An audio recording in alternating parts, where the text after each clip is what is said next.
land, oh my love, what a woe and how deep is thy death to my long mourning soul. God alone, God above, can awake thee from sleep, can release thee from bondage and woe.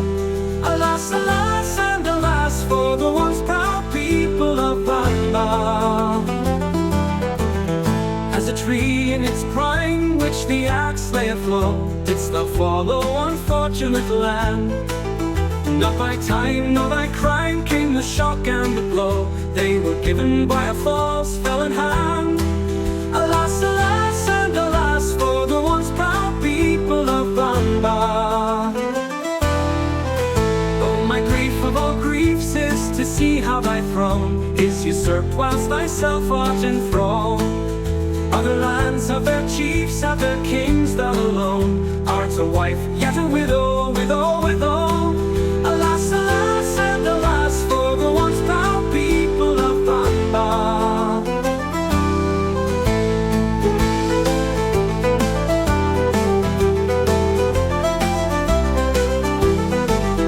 As a tree in its prime, which the axe layeth low, didst thou follow, unfortunate land.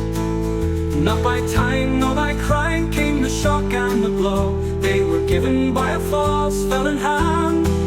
Alas, alas, and alas, for the once proud people of Banba.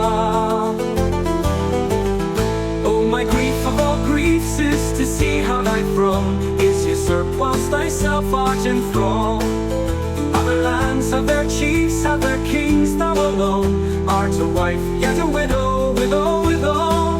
Alas, alas, and alas, for the once proud people of Banba.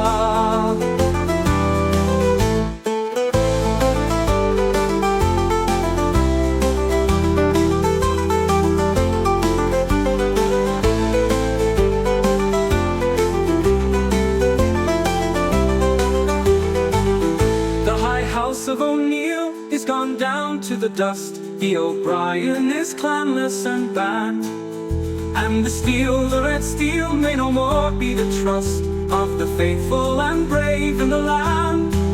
Alas, alas, and alas, for the once proud people of Banba. True, alas, wrong and wrath were of old all too rife, deeds were done which no good man admires, and perchance heaven hath cased in dust for the strife and the bloodshedding ways of our sires. Alas, alas, and alas, for the once proud people of Banba. But no more this our doom, while our hearts yet are warm, let us not over weakly deplore. For the hour soon may loom when the Lord's mighty hand shall be raised for our rescue once more, and our grief shall be turned into joy for the still proud people of Banba.